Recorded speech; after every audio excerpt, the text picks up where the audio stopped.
नमस्कार दोस्तों, wealth sky के एक और नए इंटरेस्टिंग वीडियो में आप सभी लोगों का स्वागत है। मेरा नाम है सुधीर और इस पर्टिकुलर वीडियो में हम बात करने वाले हैं बैंक निफ्टी के बारे में। बैंक निफ्टी का monthly chart, weekly chart, day chart को एनालिसिस करेंगे।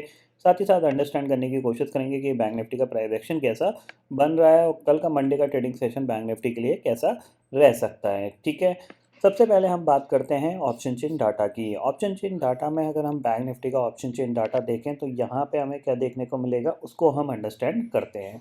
ठीक है, तो बैंक निफ्टी की जो क्लोजिंग आई थी वो आपकी आई थी 43,103 पे। ठीक है ना, 43,000 के ऊपर बैंक निफ्टी कंटिन्यूसली क्लोज दे रहा है, तो इम्पॉर्टेंट लेवल 43,000 का ही यहाँ पे दिख रहा है। बट इम्पॉर्टेंट चीज़ क्या हुई है यहाँ पे, उस चीज़ को मैं आपको बताने की कोशिश कर रहा हूँ। अगर आप थोड़ा सा गौर करोगे तो यहाँ पे बैंक निफ्टी गैप अप खुला, गैप अप खुलने के बाद सेलिंग आई और 43,250 के आसपास क्लोज दिया और नेक्स्ट डे भी मार्केट गैप डाउन खुला। गैप डाउन के बाद जो क्लोजिंग आई है ना, वो इसी लेवल की क्लोजिंग आई है जो कि प्रीवियस डे का लो था। यानी दोनों दिन में जो क्लोजिंग है वो नीचे की तरफ ही आई है। ये पॉइंट आपको यहाँ पे ध्यान में रखना है। ठीक है, ये पॉइंट आपको बिल्कुल ध्यान में रखना है।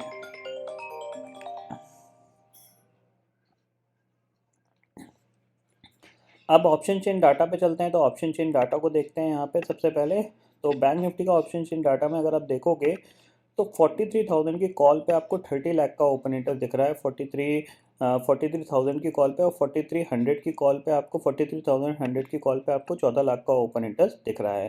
ठीक है, 43,000 की जो पुट है वहाँ पे 27 लाख का ओपन इंटरेस्ट है। इसका मतलब क्या है, कॉल राइटर थोड़ा सा एग्रेसिवली कॉल राइट कर रहे हैं। और 4300 की पुट की बात करते हैं तो यहाँ पे 10 लाख का ओपन इंटरेस्ट खड़ा हुआ है। इसके नीचे कोई भी कॉल राइटिंग नहीं है, बहुत ही छोटा ओपन इंटरेस्ट है।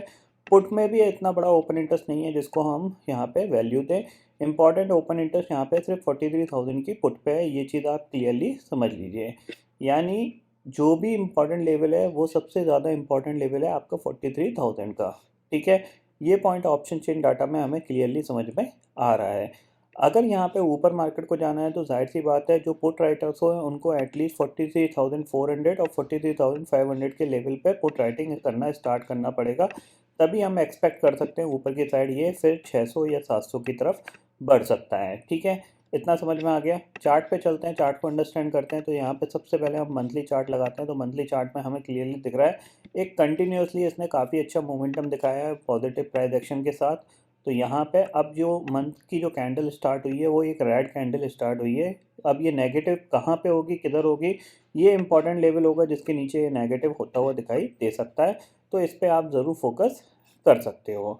ठीक है, वीकली चार्ट पे चलते हैं। तो वीकली चार्ट को अंडरस्टैंड करते हैं। तो यहाँ पे आप देख सकते हो अभी भी बैंक निफ्टी में कंटिन्यूसली आपको ज़्यादातर ग्रीन कैंडल ही दिख रही है वीकली चार्ट पे। इसका मतलब क्या है कि अब चांसेस बन रहे हैं कि यहाँ पे एक दो वीक रेड कैंडल आपको देखने को मिल सकती हैं। हो सकता है वो एक कंसोलिडेशन की हो सकता है वो एक करेक्शन की हो।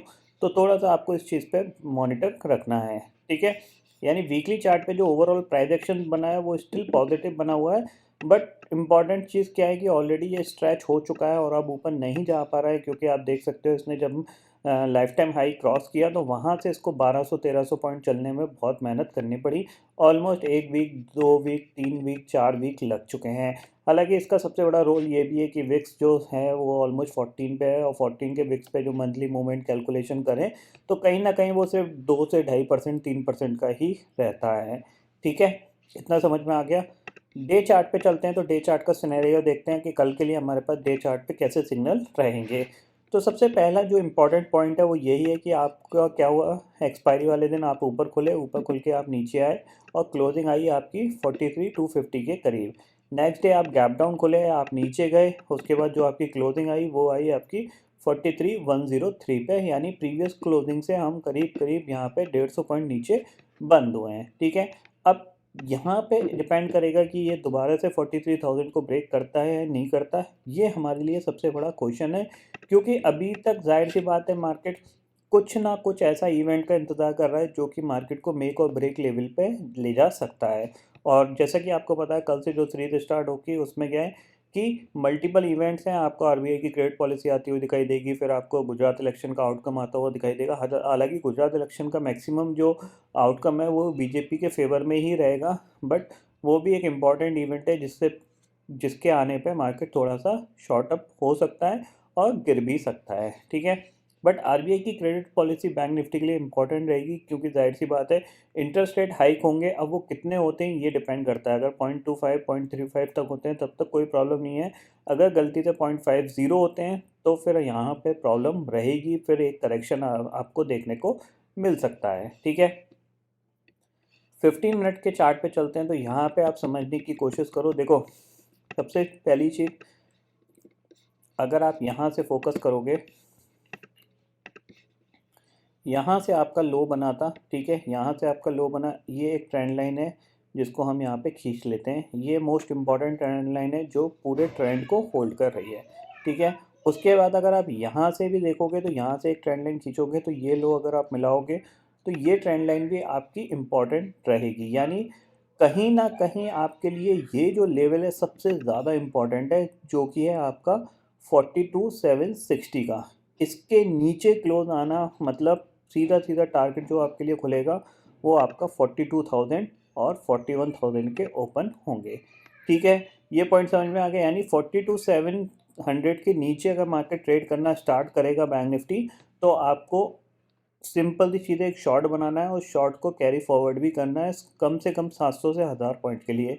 ये चीज़ आप क्लियरली समझ लीजिए। ठीक है, 15 मिनट टाइम फ्रेम पे चलता हूँ मैं। तो यहाँ पे आपको क्लियरली दिखेगा कि जो चैनल है जिसके बीच में ये अभी तक स्टक है, उस चैनल पे आप ज़रूर फोकस रखिए, क्योंकि ऊपर की साइड यहाँ पे इसको रेजिस्टेंस मिल रहा है। ठीक है, यानी 43,250 से लेके 350 तक का एक रेजिस्टेंस एरिया है, और नीचे इसको 42,750 से लेके 42,850 तक के बीच में आपको सपोर्ट देखने को मिल रहा है। तो अब आपको क्या नज़र रखना है, यही नज़र रखना है। इवन लास्ट ट्रेडिंग सेशन में भी इसने एक कंसोलिडेशन जोन बनाया है।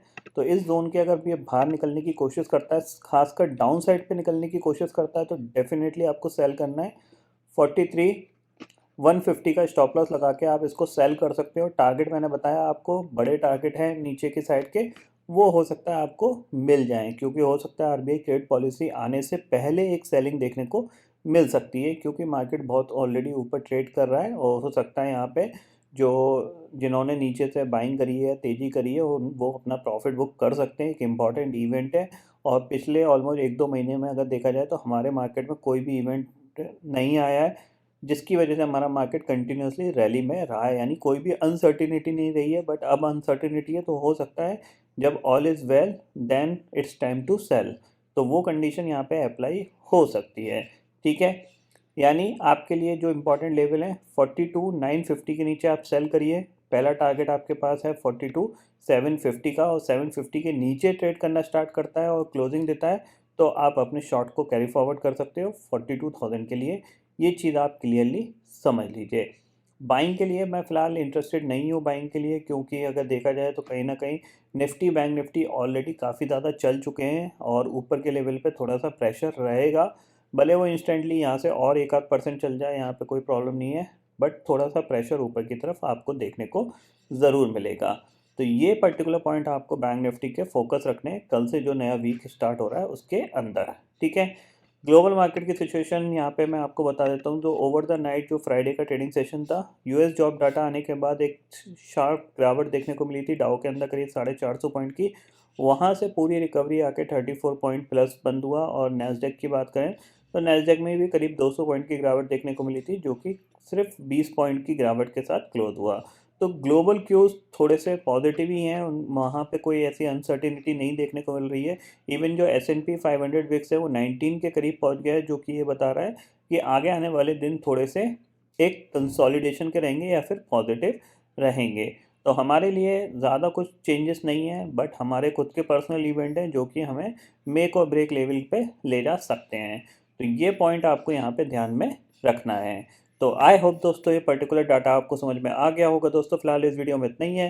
आई होप ये वीडियो आपको पसंद आएगा। वीडियो पसंद आता तो लाइक और शेयर ज़रूर करिएगा, और चैनल को जो सब्सक्राइब कर लीजिए, क्योंकि मैं सुधीर लेके आता रहूँगा हर दिन आपके लिए नए नए वीडियो।